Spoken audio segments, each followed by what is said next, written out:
And we are live. Hello, everyone, and welcome to Rookie Quest, where a bunch of gamers, bunch of rookies roll dice and play D&D. Here we're doing with our new talk show, Rookie Talks, where we essentially talk about the previous D&D games we've been doing, or any tips and tricks that we do, or anything like that we want to discuss on the channel. In this video, we are going to be talking about the latest campaign that we are doing, ran by our amazing DM so far. On that side, Mad Minds. So he's been our DM so far for this Arium Beyond the Door campaign. How are you finding it so far, DMing for the first time? It's hard. You guys are don't listen. You guys don't listen. You don't get the hints. You don't get the hints. No, it's definitely an experience, man. It's different from playing. It's very, very different from playing. But it has its own fun and its own ways, especially when I get to trick you guys. But it's definitely a learning experience. It's a curve, but I enjoy it, and I've been enjoying it. How have you been enjoying the campaign so far? I've been loving it. The idea I get to play a character that just kind of is very naive, is very different from anything I would normally play. Like normally I always see myself as like a cool fighter, or like someone like dark and brooding, and stands up for little people. This one's just words I cannot say live. He is just like, there's some moments I keep thinking of going, "Aww, just you." And then there's situations I always think like, I should be smarter. I really should be, but I have an intelligence of like -9. He's not intelligent, and his whole character is that he's naive. So yeah, like when they were going. Like one of my favorite bits was when we were going through the streets and everyone was kind of celebrating. There was a big festival, and I thought, God, I know my character's gonna be so naive. He thinks it's for him. So, Thank you so much. Thank you, guys. Stop it, guys. Come on. You don't have to. I mean, really. I mean, yes, we have the best winery in the land, and it's gonna be fun. I have plans to really like get character development going for your character. It's gonna be interesting. It's like in this next little bit, it's gonna be interesting to see how you react to all this. And it's everybody. I didn't think you guys were gonna freak out so much about each other's backstories, especially when I didn't think you guys were gonna find out about Una so soon. When you guys found out like about Una's like has like little dark secrets going on. Yeah. I wasn't expecting you guys to find out so soon. Oh, that was buzzing! Like when I first heard that, you'll see me in one of the videos. I am buzzing. Like when he starts talking about it, like how old he is, I'm like, backdrop. Someone write this down. And then Silvar like went to go listen into the room, and I was He's like, technically, I only stood outside, so could I hear them? Like, hey, I got him back with the ghost. Oh yeah. Oh, you did. The fact as well is like great. You said the best bit as well is when he was trapped inside the ghost. Spoilers. But when he was trapped inside the ghost, well, wasn't even trapped, was he? He was just inside it. Yeah. And he was just like, oh, I'm gonna have to blow it up from the inside. It's like, you could have walked out. Like, what? This whole time I could have just gone, huh? I was like, I never said you couldn't get out. You just stood in there. He's a ghost. If he can get in, he can get out. Yeah, because the whole concept. I've been using D&D Beyond a lot. Into like custom encounters and like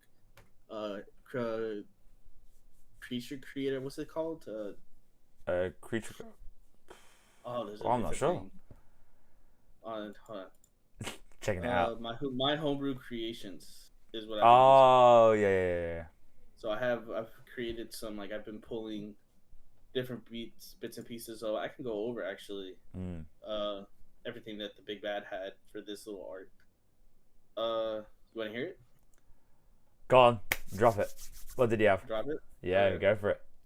So the thing that I got Silvar with was called a corporal movement. So the whole concept of King Mobius, the ghost, was that he was.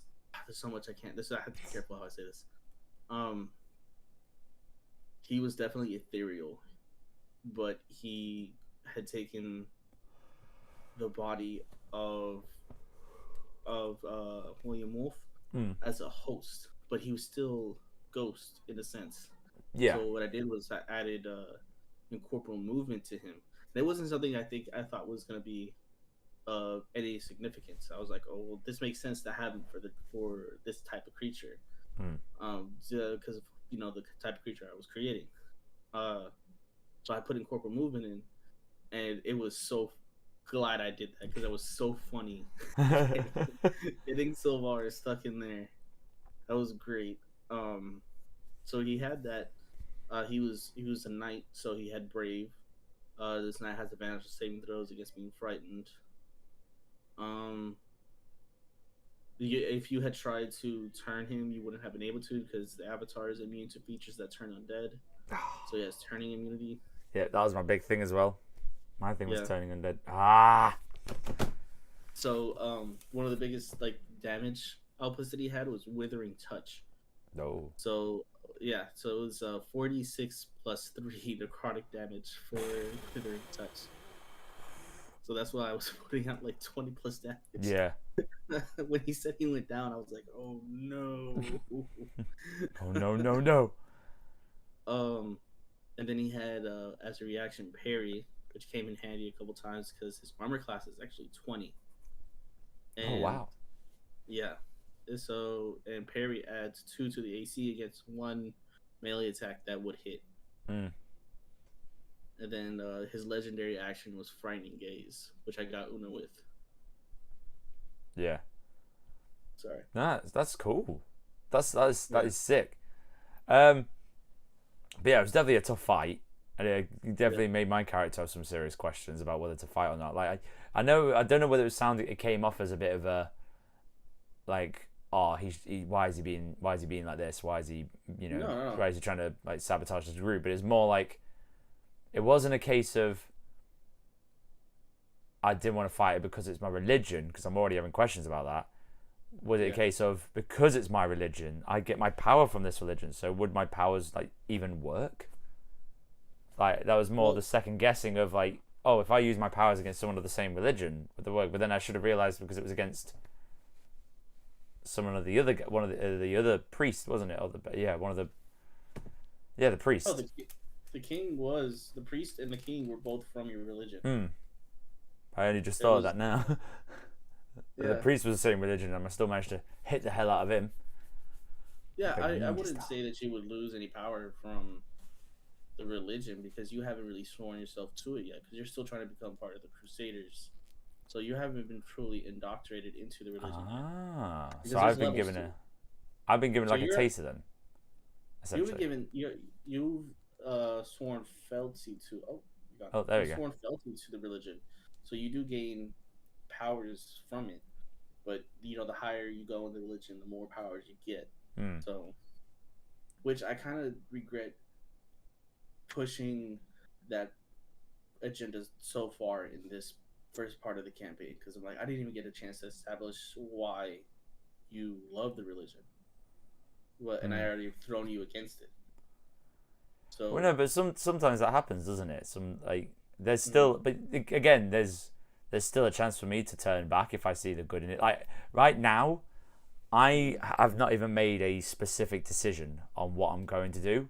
Like I don't know whether my character's gonna just get rid of religion. I don't know if he's gonna change religion. I don't know if he's gonna try and like that, because there was a thought that came to me like shortly after the session, like maybe the next day, that when you told me, because you said I have a bit more knowledge on religion than the others, and you told me that the god that I worship is actually like the god of knowledge.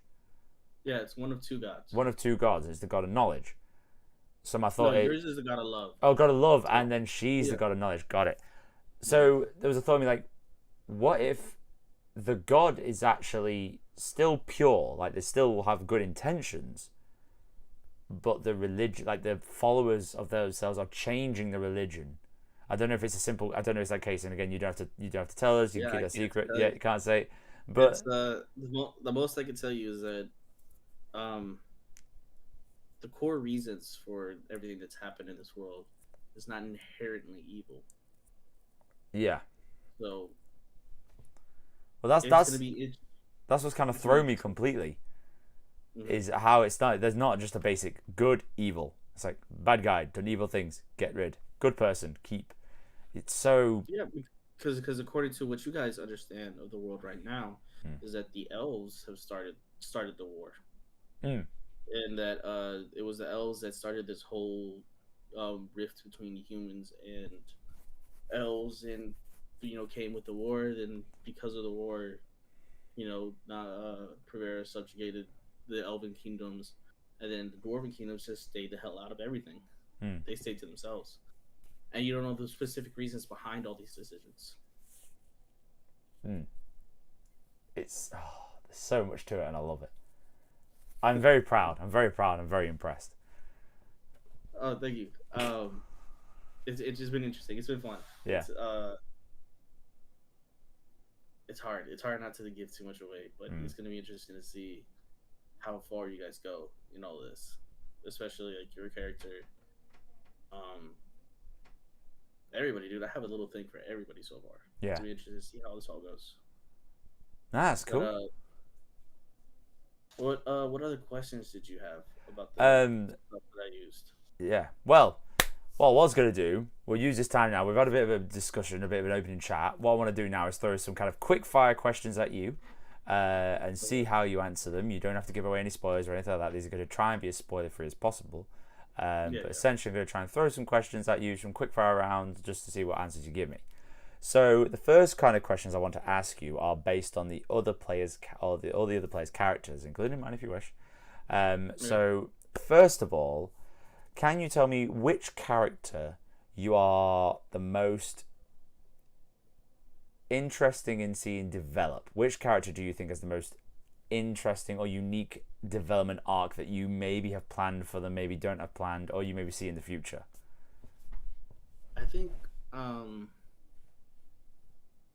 I think really it's gonna be yours. That's gonna be the most interesting to see develop in the world, mainly because your character is rooted in the ideals of the the context of the world that it's in right now. Your character is literally living in the high life of the world. Hmm. You're a noble aristocrat in the far upper echelon of society in Primera. So you have a lot of privilege, and you also haven't had a lot of experience. So to see, so especially in this next coming bit, to see how and why you have that privilege is Hold going to on. be interesting. I'm streaming at the moment. Oh, Get how am out. I going to be on Get it? out. Yes. It's special guest. Special guest. God, every week it's someone. It is. I'm gonna get that as a T-shirt, just appearing in the corner like Grandma either pops in going, "You okay? Are you playing D&D? Are you playing with your friends? Your Dundons and your D&G, Your D&G. your D&G, as she calls it." And then this week it's just Olivia, who by my younger sister. Anyone that's wondering, Okay, just completely charging in, staying over the weekend. that's awesome. Yeah. Okay. Yeah, Yeah. it's interesting because like I said, your character has a lot of privilege, and you don't actually understand, why you have that privilege. Mm. And it's interesting to see how you react to the way the church is right now, Yeah. especially when you start traveling a lot more. Nah, This was your first adventure. yeah. This Huge. was your first time outside of the walls. And it's been a great. I mean, it's been a great start. I mean, I've had my religion thrown in my face. We've been blown up. I've been slapped by a child. I have been hit many times. It's been quite a roller coaster. Within Dude, 2 days, 3 days. I even have some one-liners I can't wait to throw at you. Oh, to me, interesting to throw these one-liners because I pulled them from like different like things that I listen to that I can't give away. I just can't wait to throw these one-liners. I have these one-liners that are gonna just be like really dig into your core. Yeah. It's gonna be awesome. Like, oh, that's a good one. Inspiration. Okay then. So, next one. Which character do you seeing being the most deadly which character do you see in the future now being the most damaging, most deadly, or chaotic? The one I'm most worried about is Sylvar, because Oh, we and him were going over like a lot of the stuff that he has. You already saw the flashbang. You already yeah. saw the grappling hook. You've already saw the tethering bow that he has. He is literally a Hawkeye, and he has so much more stuff in No, his but arsenal that we'll Hawkeye find out. Hawkeye would know though that when he jumps out of a building, he'd probably attach something to the wall first and slide down. Probably not just jump out of a window, Yeah. Batman style.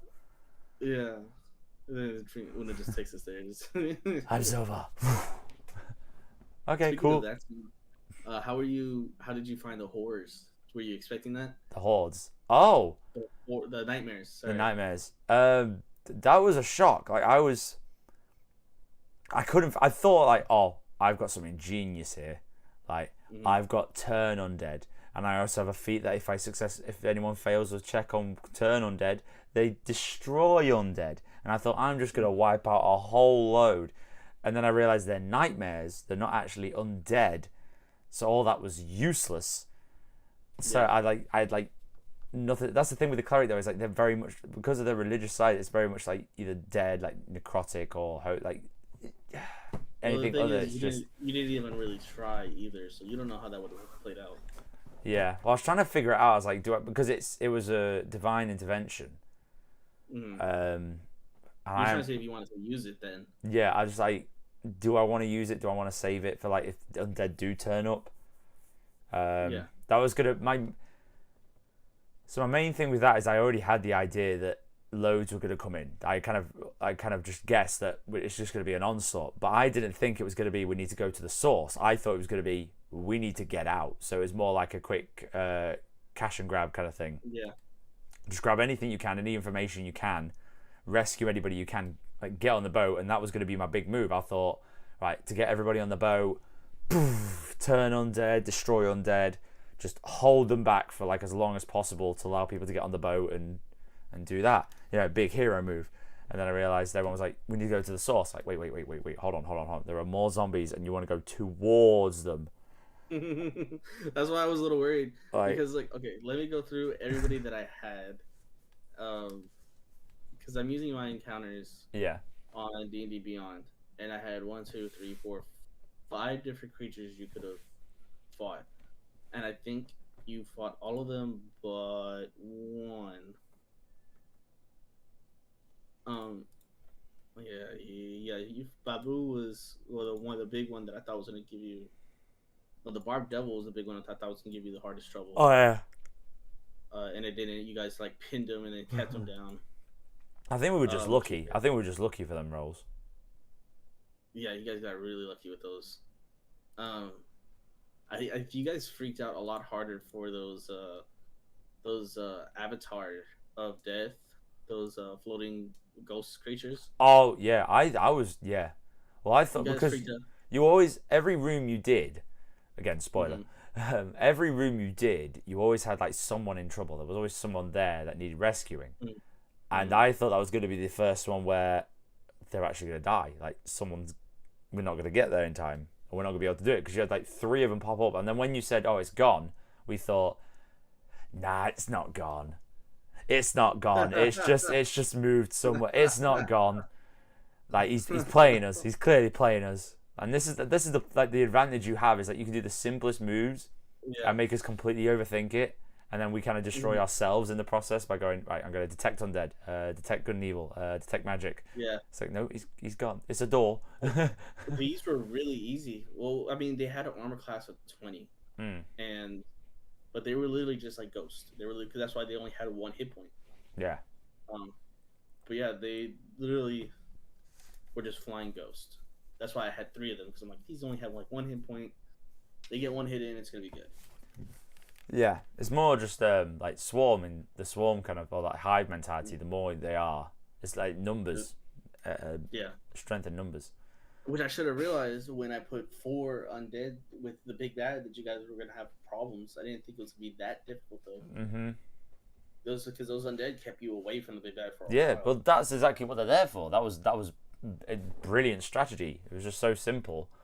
Put some Mm. undead there, but there's like, well, now, like, that's other people we have to worry about on our turn. It's like not just somebody there that's gonna hit us once. That's like 1, 2, 3, 4, 5 attacks on potentially on one of us now. So Yeah, that's dangerous. So, but yeah, so you think Sylvar is going to be the most dangerous one then? he's gonna be very unpredictable Unpredictable. because he has one arrow that allows for teleportation. But I put a huge nerf on that one. I was like, you only use that one time, and then you have to be able to find it and or create it at some point, which we'll work on. Okay. So But what? It's yeah, like an arrow that he's just found. He it, doesn't know the no, spell to it's it, or I can't give too much of his backstory up, yeah, to but yeah, yeah, because yeah, that's yeah. up to him to give. But he has access to a lot of special arrows for a reason. Mm. Um, but that one's gonna be the most troubling. That's gonna be really like I'm gonna have to like really pay attention to his stock. Um, because I told him if he doesn't pick him up, then he doesn't get him back. He has to make sure to pick him up. Yeah. And if he, so I'm gonna keep track of that. But he's definitely gonna be the most unpredictable just because of his arsenal. Um, yeah, Yeah. definitely him. I don't know how Amon's gonna do because he's still trying to figure out Monk right now. Yeah. He has a lot. Okay. Well, final player based question then.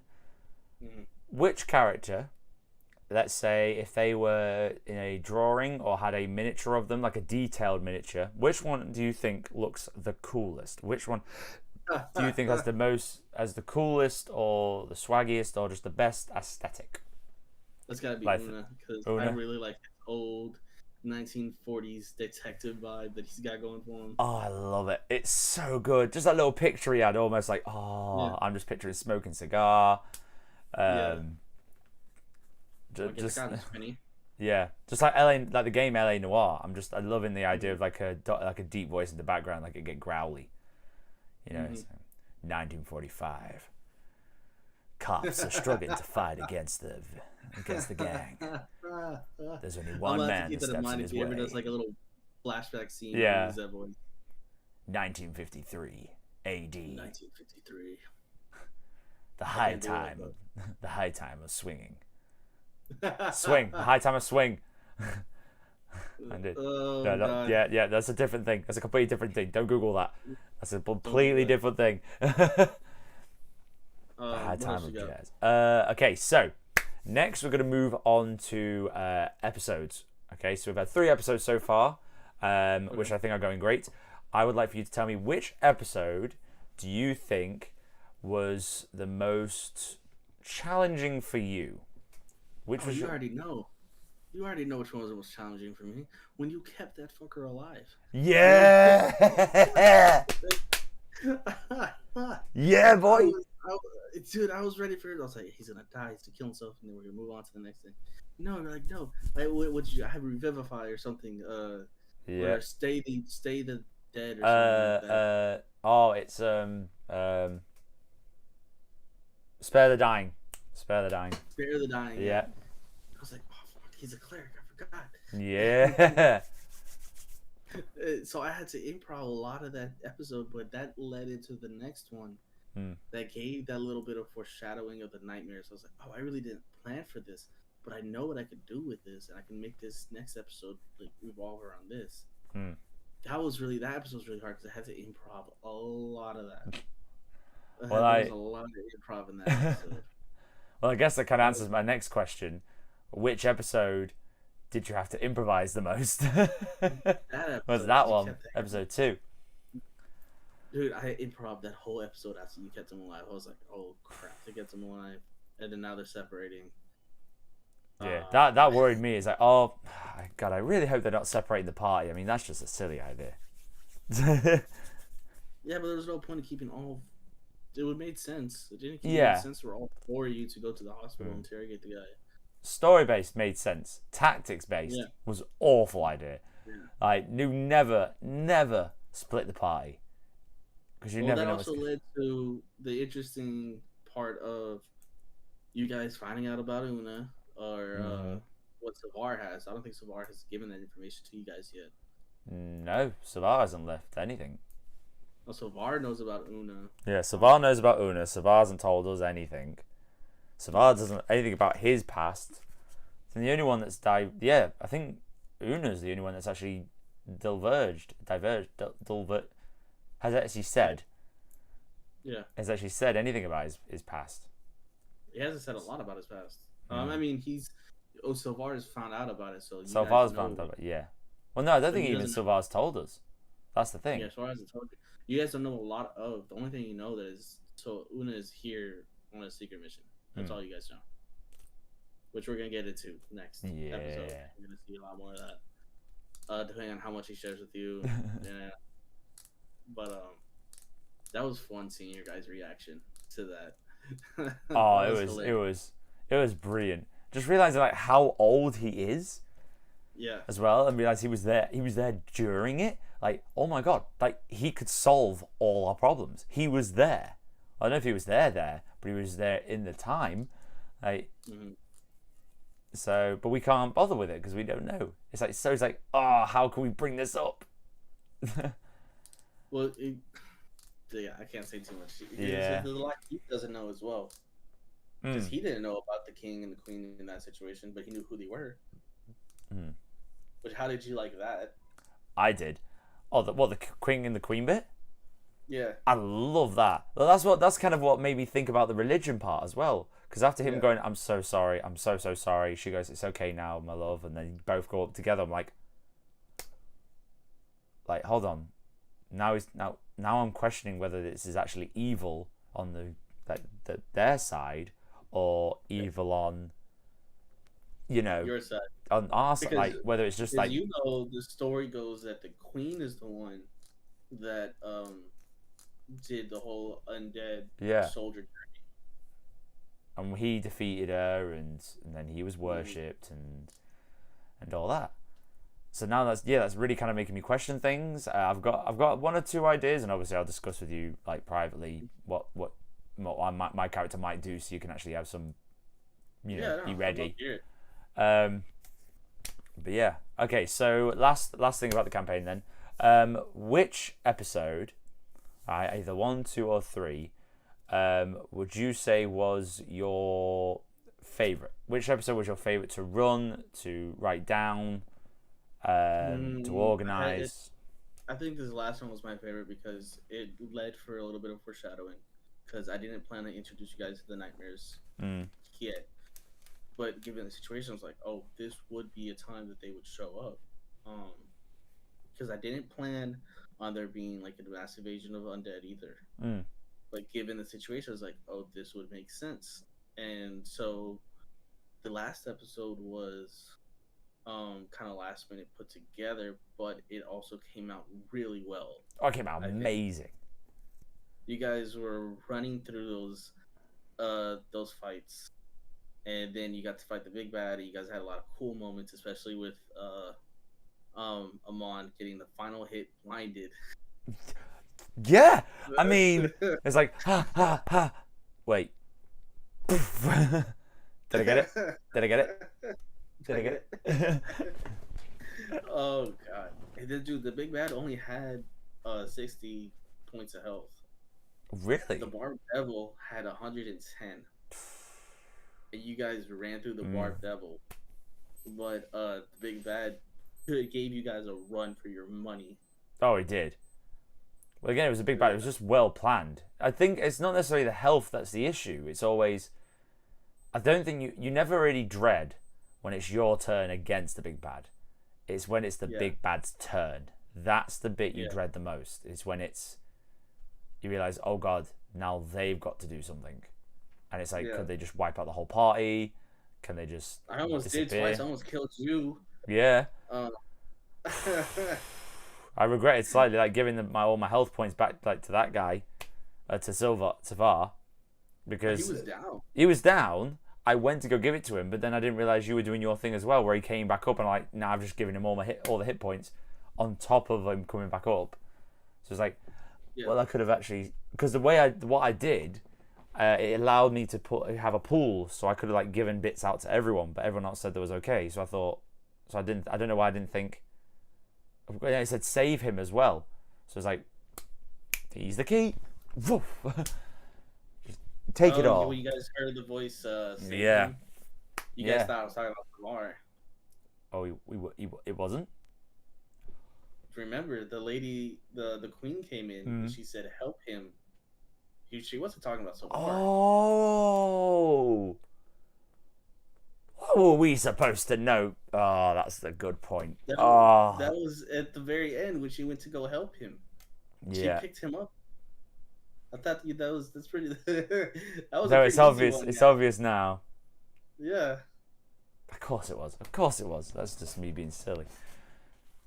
I could have given myself some hit points. It's more the spell. I've used it like a. But you wouldn't have known who she was talking about until the very end. No. I mean, that's the thing with like Celestials as well and Ghosts. They always like they could have been a bit more. She could have been a bit more descriptive. Instead of going, save him. She went, oh, hey guys. By the way, that's my husband in there. So try and unlock him if you can. Just do what you can. Save him if you can. I'll be back to pick him up. All right, back in a sec. Like, it's just a very quick little. Where's the fun in that? True. Save him. It's like you get all them spiritual people going, oh, I'm suspecting someone in this room. I'm feeling a presence. Something beginning with a H. A H. My husband's name was Harry. I think I'm getting Harry. I think I'm getting it. Was he was in he worked a lot with his hands, didn't he? He worked a lot with his hands. Yeah, he was a builder. That's right. Yeah, he was a builder. Yeah, one of those ones. I know what you're talking about. Yeah. It's just Celeste be like, save him. Well, give us more. No? Save who? You could say a name. Give us a name. Save him. It's like, we're all him. I get it with pronouns and stuff, but we are all hims. Him/he's, unless somebody else is a they. Anyone? No? We're all hims. No. Yeah, that was, she was asked to help him. I mean, she went and said, you have eternity to be sorry. And he went on his knees crying. Yeah. So that essentially finishes off our quick fire section. I kind of want to leave this up to you now. Is there any questions you want to ask me? Because it's not very often we get a one-on-one with a DM of a game to talk through. So anything you want to ask a player? Was there any point in this few episodes that we've done so far that you felt a little bored? Honestly, no. Like, a lot of it's more trying to make sure I'm doing my character justice. I'm trying to because I've never really been a player before. I've always been a DM, or I've always been helping players, or I've been on their side, and trying to be a player. I was like, okay, don't go into DM mode. Don't overdo it. Just be a player. Be your character. You're one character. You've got to be that one character. Yeah. Hey, Ray Diaz has joined us on the chat as well. Hey, how's it going? So a lot of the time was so there was so much in the story and the campaign as well, and the backstory. I'm like just constantly trying to pay attention to that. Okay, how my character will react to that. We're doing this. Okay, we're going over there. How could I do this? How could I do that? So I was never bored. There was never a point where I was bored. I thought it was incredible. I'm just enthralled by the whole thing. Just being a player and how much detail you've put into it, especially for your first one. Like, you've gone all out. And I'd say it's gone incredible so far. You've definitely... I like how as well you haven't got with the traditional... So you guys meet up in a tavern. Yeah, the very first one, you guys were on a boat. And I felt like I didn't do justice for your interaction with the captain. It's like, I don't know what else to do with him. I had a good interaction for introducing Savar and Ahmad to a kid, which I didn't expect them to be rude to him right off. I was like, oh, you see a little elf kid, their elves too, they're gonna be like, oh, he's gonna be nice to this kid. No, they were rude to him. Yeah. And they find out the kid is getting whipped, and they're just like, oh wait. Oh, hold on. No, sorry. Oh, we messed up. It was just a very interesting, because then if you also remember, you guys never solved the mystery behind the storm. The storm? No, we didn't. No, we didn't. But I suspect that's gonna maybe come at a later date. I always thought that was gonna be something we'd Like on the travel back, that's something we discuss and maybe look into. Yeah. See if those things maybe That's a just thing the, I do need to work on is because I don't know how to narrate travel because you guys are reaching one point to the other, like the point yeah. from town to castle. Like, is there like should I narrate the whole walk or is it No, hard? it depends what you want to do. It's Mm-hmm. going from my experience as being a dungeon master myself. So there's ways you can do it. It depends what you want on the travel. If there's something going to happen on the travel and you kind of need to explain it, then you do so. Um, like stuff like, oh, if there's going to be, you're sleeping on the road and there's going to be ambushes, then you'd obviously mention that. And you need to kind of go through the travel. If it's a very safe travel and there's like nothing's going to happen, it's going to be a very just boring travel. Just for the sake of time, just say you travel there. Mention about days. Just say every sort. Oh, you kind of ran into one or two things. You ran into a few people. Said hi, but nothing really exciting happened. It was a long traveling road. If you wanted like a little exciting encounter, you could just say about halfway in, you come to a forest and you hear kind of a cry or a scream in the forest, and you could choose to ignore it or you could choose to go. Like I'll use an example. There's one Critical Role episode from the second campaign, and it's nothing big, nothing major to the story. This was just a little side thing. Where they were going through traveling, and just to break it up, they were going through like a swampy forest, and they had a bird crying or screaming like a child's cry, and they go to it, and it's a bird, but it's a certain special type of bird, a kenku, that can talk, or it uses people's speech to try and talk itself. So as it learns, it uses other people's words and other people's speech, and it can copy almost perfectly how someone says something. And it was just like rescue the bird, take it back to its family, or take it back somewhere to a family, and that was it. Done in maybe episode or two. But it's like you can do them little things if you want to, but if it's just if it's just a travel, like you just wanted to get to the castle, they've got to the castle. Get like you could always get to it. Yeah. Just like for the sake of brevity, after quite a few days of travel, you eventually make it to the outer wall. Yeah. And stuff like that. So that's Next different ways to do it. Yeah, we're gonna get into is you guys are gonna be traveling a little bit for sure. Mm. I can't wait for this next bit. I targeted you specifically. Oh, thanks. For this next bit. It's gonna be funny to see how this goes. Mm. It'll be very, very interesting to see how you react to everything that I'm about to throw at you. And again, like part of the reason why I went to this campaign is because I had a lot of fun doing yours. And yeah. Oh, thank you. This dude doesn't get to really play much. But I have a story in mind. Let me try, and it's been real interesting. And I'm glad you guys are enjoying it so far. Like I haven't really heard any complaints. Just like little things to help me. Yeah. Do better, basically. No, but I think honestly, I think you're doing a great job. I think you're doing amazing. How much effort you're putting into it, and the backstory, and everything. You've given everyone's time for personal development and story arc and player arc and everything. It's just incredible. So, well done, bravo. Thank you. Hopefully we can continue to do justice to all y'all. Yeah. And it helps that we're doing it every 2 weeks. It gives me time to write. I didn't get a chance to write any D&D stuff this week, so I'm gonna need to do that before we start. It builds suspense as well. Like you're so happy when you get to it, and when you finally get to play an episode, it's like, yeah, come on, let's do some more. So what we'll do is we'll get close to finishing. We've got about maybe 15-20 minutes before we finish. Big welcome to Red Diaz. You may have noticed him from one of our previous campaigns. Previous little like kind of one shots that we've done on our channel. He's just joined the chat, so hello. Hope you're doing okay. We're doing good. He's just asked us a question. But yeah, so while we're doing this, if you want to ask us a question about the campaign that we're doing so far, if you have any questions about it, put it in the chat. We'll be more than happy to ask.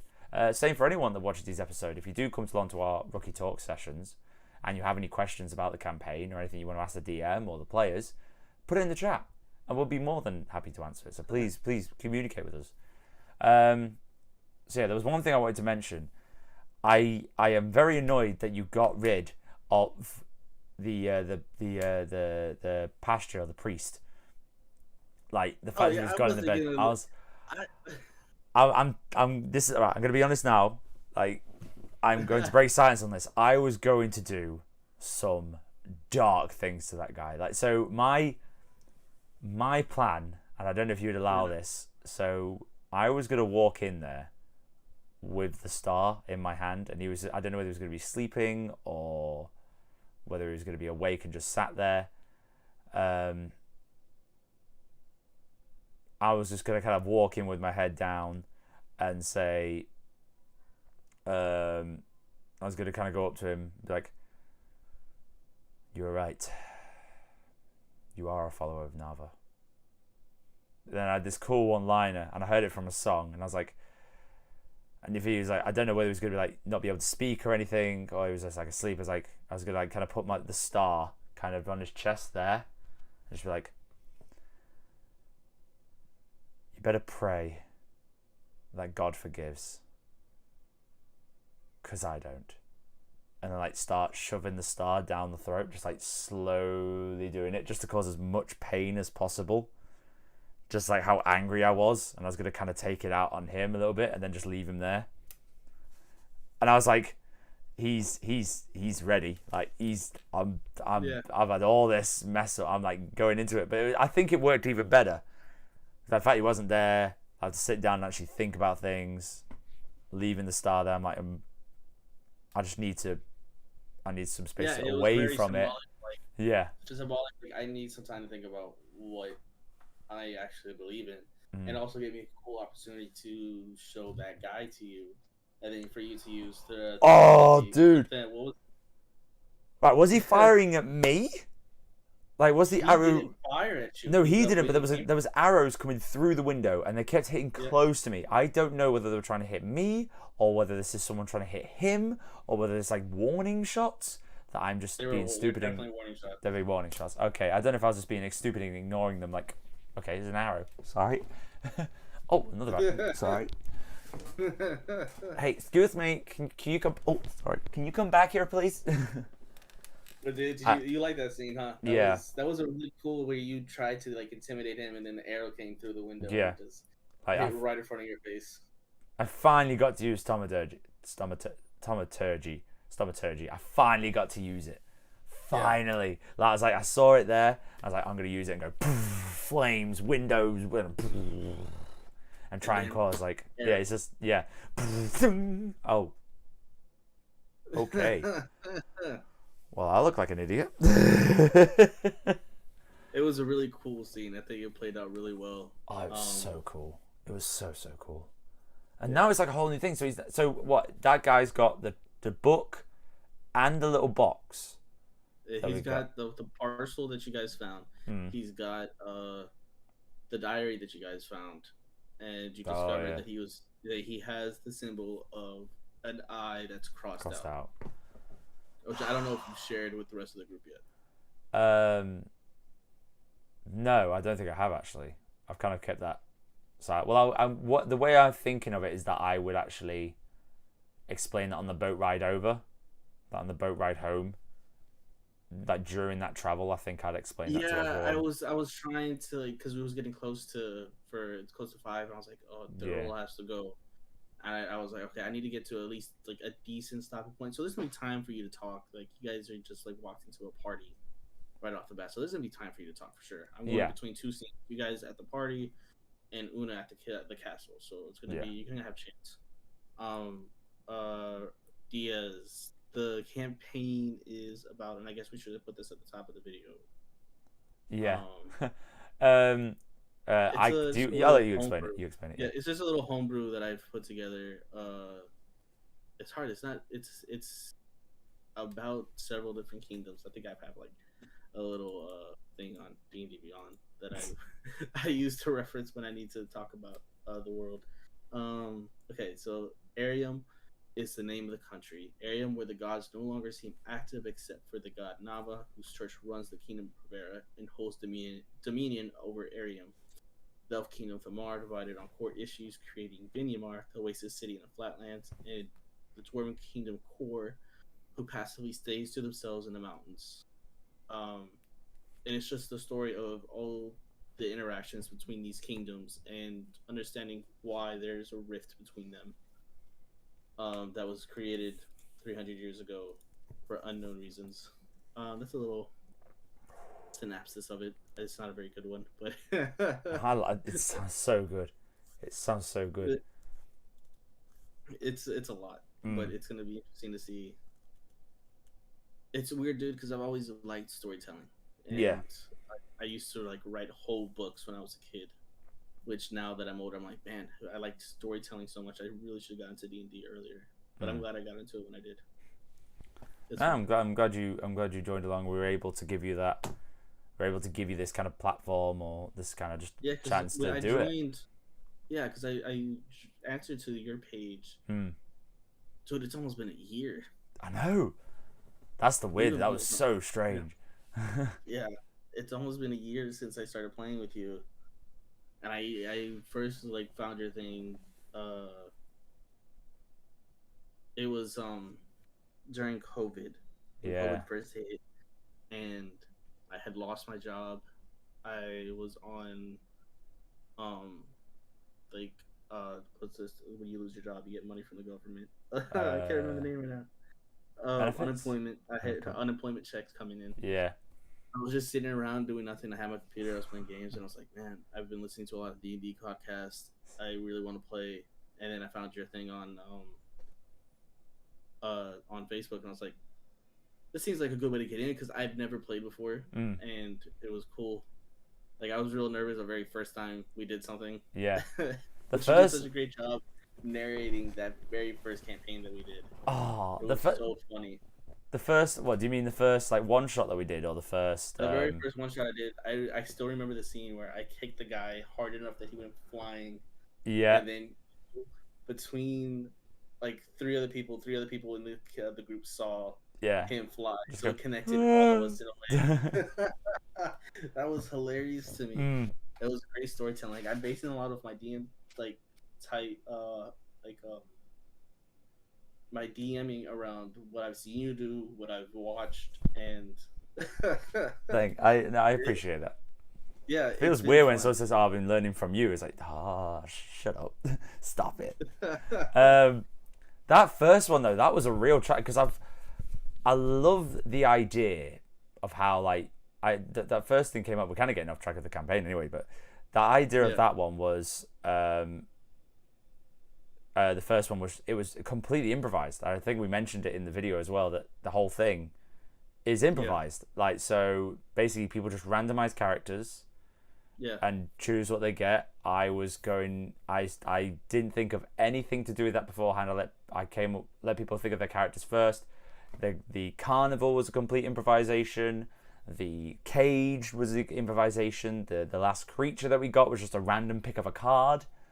yeah, With the abilities, like that was. I just thought so much of D&D is improvised. yeah. Could you actually fully improvise a game of D&D? Like, could you just, if you understand the mechanics of it, could you just play? Could you like not having to set up a world, not having to do anything? Could you just genuinely play? And I think it worked well. I think it went okay. I think there was a lot of us. I underestimated though how many people wanted to do it. Now, that was another thing that surprised me. I thought, like, I put down so many times about, oh, I'll play a game, I'll join your group, and stuff like that. And you never get any responses. Or like whenever one person put on there going, oh, I'm a DM, I'm looking for players. It would just be like, everyone just puts their name in, and you just never get a shout in. So I thought, well, there's so many people I'm seeing on this list that are just wanting to do their first game, or I've never played, I've got no experience. How about I do something? I want to help people get going on it, and I have a bit of experience, so let's try and do it together. So I put the post on. I just wanted to see if anyone responded, and luckily enough, I got you, and I got a load of others that were interested. I got Ray Diaz, who's commenting right now, who was interested. And we did a few one shots, and it was a good. That I remember that because that was back when we were called Rookie Rollers, Yeah, we had to change it because it was rollerblading, so we were Rookie Quest, and then look at it, that stuck. And then also, it's the amount of I'm very tempted to actually do a T-shirt just of all the original logos. Like, I've still got them all saved, Just have all Yeah. the logos that we've had in the past just printed on a t-shirt with the main logo in the middle, because it's changed. That's me with designing. It's always, I change things. I always want to change and Dude, update the things. freaking intro video that you created is amazing. I did not know you had the skill. Well, I have the skill to go to Fiverr. It's good. I I have thought the. it was you. I gave you way Oh too much no credit. no no no no! I was like, oh thanks. I know going to Fiverr is so easy. No, I definitely did that on Fiverr. I'll have to put the Yeah, guy my who. master for Fiverr, Sergio, Mm, he's in the UK. He is awesome with his maps. His maps have been awesome so far. they look amazing. They look so Yeah. good. I'm definitely got to go. Like going to Fiverr is amazing.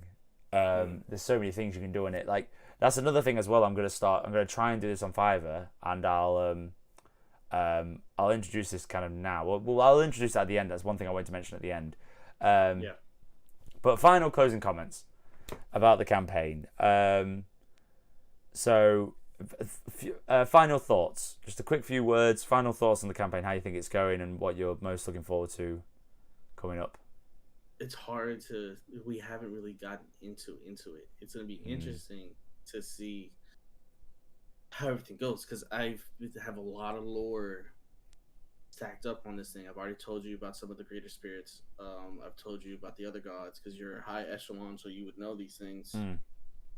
Um, so there's a lot of different moving parts to this campaign, but it's all gonna kind of blend in together with the way that I have it planned out in my head. But you know, the plan is one thing, execution's another. Um, it's just I asked me that question again after we've gotten a little farther in because I'm excited for it. It's gonna be interesting. And I think it's just dude, there's so much. There's so much, and I can't wait to see how far we get. Yeah. And I hope we get all the way through it. No, I'm looking forward to it. I'm definitely going to see this thing to the end. Yeah. But yeah, last thing then. Thank you. One thing I want to mention then before we go, kind of on the announcements kind of thing. We've spoken about this and we've spoken back and forth. I'm doing a little bit of work. I've not had much time to work on it, but I'm going to try and put more effort into it now. Now that the summer holidays are ending, we're doing a book. The ultimate DM guide. So the idea of this book is going to be a one for all, your one place to go for everything. Now we understand there's loads of other books, and we're not saying that they're rubbish. They are great. There's lots of places that you can go, lots of books you can read, like ways that you could like to help with encounters, to help with player talking, and help with like areas and locations and stuff like that, and like storytelling. But the idea I wanted to do is a kind of dungeon mastering for dummies book, and it will have a DM for dummies. We've got a title right there. That's what we've got. But I've seen it and I really liked it because you were showing me the different parts of it, and I'm like, dude, that would be so helpful. Because when I was looking into DMing for the first time, like some of the stuff just like that I see the other DMs that I put together, because I use Microsoft Notebook, and on this one guy that I saw, and his Microsoft Notebook, he had a page for faces, for a page for describing different types of people, for like one-off sentences to help him get into the accents, and it's just like a whole thing just to like help him improvise different aspects of the campaign. And like you're showing the book, it's like, oh, this is very similar, but this is a lot easier because it's all in one spot. So the idea is just it's going to be crammed full of everything. We're going to I'm trying not to make it too much. The idea is it's a very simple guide, so it'll be like on 2 pages you will get an understanding of tree texture. And it's also a way to help you storytell. So like different trees. So if you want a certain type of tree, you would say this tree's there, this is the wood that it uses. If you want an apple tree, this is what it looks like. It helps you describe it. You get an actual visual representation to help you explain things. You'll get one for all different names, random names you could use. You can get like just basic DM maps, just quick pull off maps you can just quickly grab and like describe it if you want to quickly do an encounter. I'm gonna look to maybe get some people on Fiverr to get it. Then to see if people wanting to write it or maybe design it up a bit, make it look nicer. But I got the basic. You see that little red folder? That's the beginning of it. There it is. So yeah, I'm quite excited for that actually. I'm looking forward to see how that gets on and the progress we're gonna make on it. The idea of that. The idea of that. Oh, Ray Diaz just said that's awesome. That sounds awesome. Thank you so much. Yeah, I'm just hoping it'll come out nicely. It may not turn out to anything, but yeah, hopefully. I'll tell you what, I definitely probably will use it. Well, the idea is I want it to be a thing that everyone would use. So it's like if I'd go to different people and they say, oh well, what would you want? What's the thing you struggle with? You'd like to have in a quick, easy book, or like the idea what you said before. The guy has a spreadsheet of faces and how to explain different faces and stuff like that. It's like that's excellent. Why can't that be in there? Like people's faces. Why isn't there a book for that? Like, and I like the idea that you were creating a book like this because that would be awesome to just have to like quickly reference when you're creating a story. Yeah, just something like one piece sorted. You can scroll through. You can put details down, take notes out of it, check wood, check types of stone, different weather you could explain, disasters. Like for the scene of you guys coming up to the fort, I had to look up different ways to describe just like greenery on stone and just different ways that they were saying this, because as a DM you also have to be very, very descriptive and creative with your descriptions, because you're trying to put a visual of something that you can see in your head, and you're trying to communicate it to a group of people. So as a DM you have to be descriptive.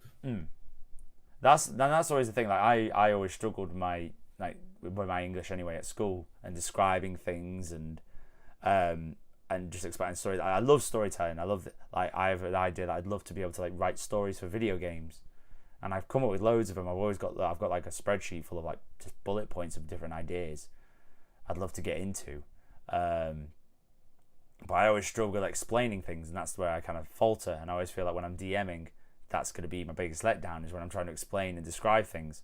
So to have something just so I can make notes of like, oh, I want this to be like this, but I can't quite picture it. What would look best there? Oh, this stone. It'll make sense to have this stone kind of there. Oh, well, that's called a marble. That's marble. I know it's stupid, but it's marble. This is how strong it is. You can add, and then it gives you a bit more detail, so you can help explain it and have an understanding of it. So yeah.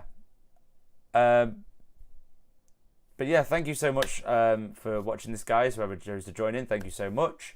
Thank you to Ray Diaz for asking the questions and for joining and watching us.